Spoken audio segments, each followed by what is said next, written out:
before, I'm Phil Schneider.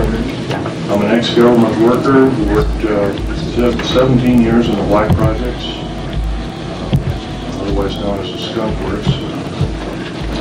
I worked predominantly helping to design and build extremely deep underground military basing. Thank you. I appreciate that.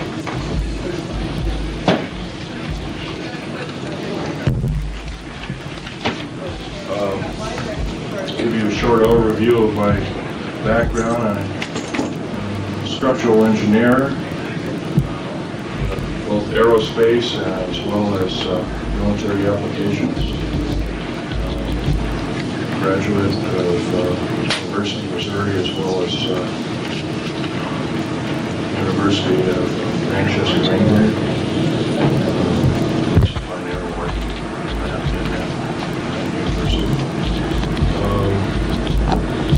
That's about it for me. I worked in Vietnam, got torn to pieces, shot, whatever. Took 5 years to recuperate, came back, patched me up, so to speak. Went to work for Morrison Knudsen. And from Morrison Knudsen, I worked also with EG&G, Bechtel, Aerospatiale of France. Also worked with Fiat for a while. Cars by Fiat. I did a lot of work overseas, but predominantly my field was underground mountain basing, also submarine basing. I wrote several treatises on analyzing rock formations by grain structure, and this grain structure would yield a certain pattern. And that certain pattern could be used to analyze and chemically analyze and make special explosives that could be used to blast out large caverns underground. And even when there were caverns, you could still use shape charges to blast inert rock, although a lot of it was done by laser tunneling and drilling. I have a copy of a book here. I can't sell it, it's my only copy, but this fellow can corroborate with me. His name is Richard Souder, PhD. He can corroborate with me in regards to everything I'm talking about. Who is it by? Richard Souder, PhD. Here's another man that Okay, we need couldn't find the room. You need to give him your ticket. I will. And all that. I guess I'll let you know that kind of the background of my father. My father was a German U-boat captain, responsible for the sinking of 141 Allied boats. And he got captured by the French, then turned over to 3rd Army, U.S., and then 3rd Army turned him over to Naval Intelligence, based out of Pensacola, Florida at the time. He later went to work also in Navy Black Projects. Maybe that's where I started, but it just worked out that way, I guess. Anyway, he worked for naval operations. He worked on the infamous Philadelphia experiment. He was involved heavily with that.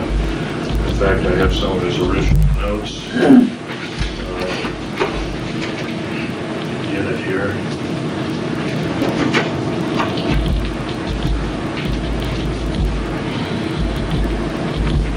If you don't mind, let's wait a second here.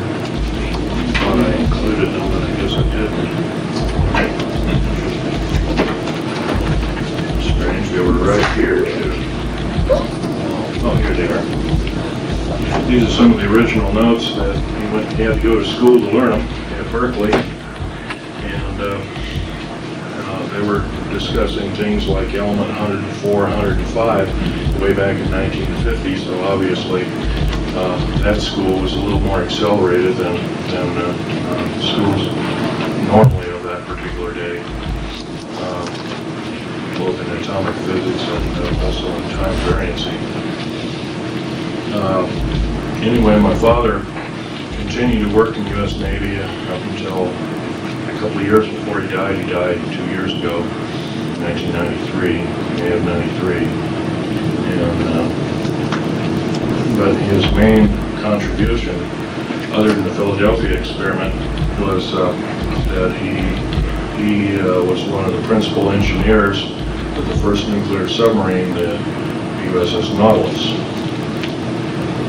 And he worked with Hyman Rickover on that project to its fullest from start to finish. He helped design the nuclear reactor, he helped design the metals, the containment vessel. He did all the machining of the uranium pellets that were used. He designed the hull predominantly and some of the graving docks, so he was a major contributor as such. Such today that even his ideas in air conditioning and filtration are still used today in all nuclear submarines in the United States. So, that's so much for my father. He taught me a lot. He's a pretty silent fellow over time. He told me that I shouldn't work in the black projects in the desert regions. Of course, I told him I'm sorry, I have to work for a living. And in the early 60s, mid-60s, construction work didn't pay really tremendously. And that's where I got the start. One thing led to another. And when I went over to Vietnam, I got 10 times what a normal construction worker would get. But then the risk was pretty great too.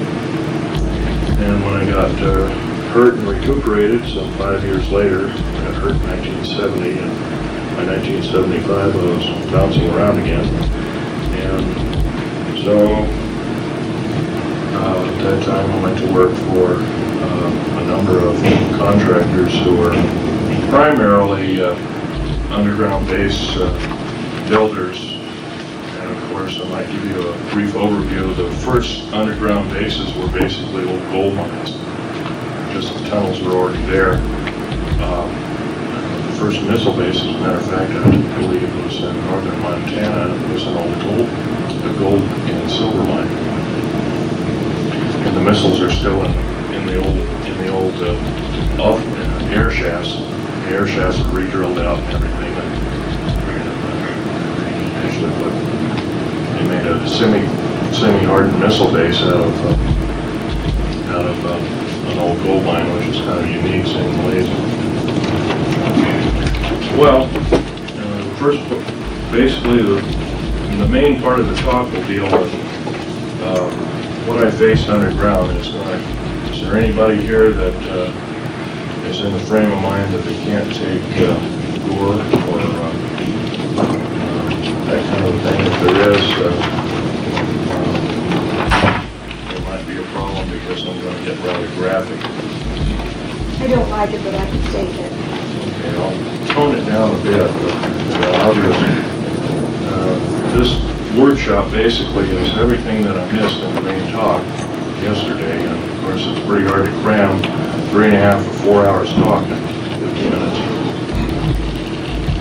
I divided a talk into three topics.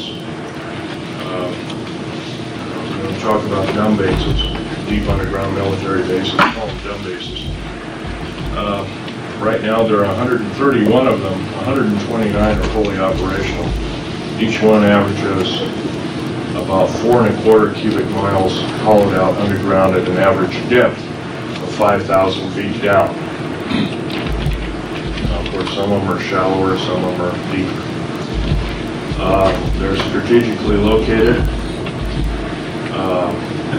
They were initially built to protect the President of the United States and the government in general, the federal government as well as the political government.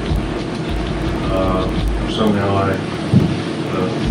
the sheer number of the 129 bases with basically the size of